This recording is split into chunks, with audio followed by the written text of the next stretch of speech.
And Srinath Chakravarti, his famous prayer he wrote, Prabhupada quotes it many times, it's often quoted. He summarized Lord Chaitanya's philosophy. He was a direct associate of Lord Chaitanya, Srinath Chakravarti. And he's a disciple of Sri Advaita Prabhu. And it's Aradhya Bhagavan Brajesh Chaitanyos. Do you know this prayer? So that's the answer to your own question, with the embellishment that I gave about Radhakund. And here only I will live, and here only I will stay. Atreva eva samvasa ihaiva eva samstiti. That's I have that feeling since long. So that even you have to be, no matter what happens, you have to cherish your Ishtadev. So in this prayer, you say, my Aradhya Dev means my Aradhanan, means my worship.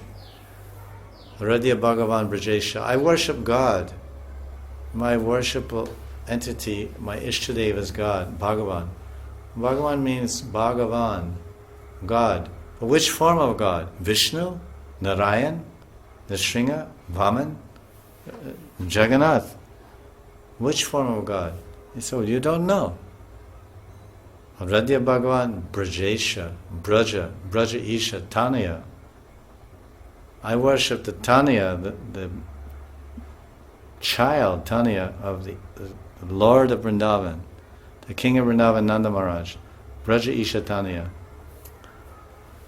Aradhya Bhagavan Brajesha Tanya, Sridham Vrindavanam. And where is what place am I want to go to, live in, remember, die in?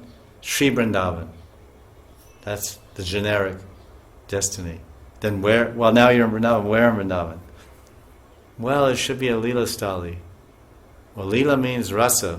What rasa are you interested in? Oh, I'm interested in Vatsali Ras. Okay, go to Gokul. Gokul is Vatsali Ras. No, I'm interested in Dasi Ras, or whatever, or Madhuraya. No, I'm interested in Madhuraya Ras. Okay, Sevakunj, Nidhiban, Yavad, Barsana, there are many places. I'm interested in Madhuraya Rati, but very much I'm interested in the Manjaris. Oh, well, what's the best place? What's the best place in all Vrindavan to cultivate Manjari Bhav? Radha Kund.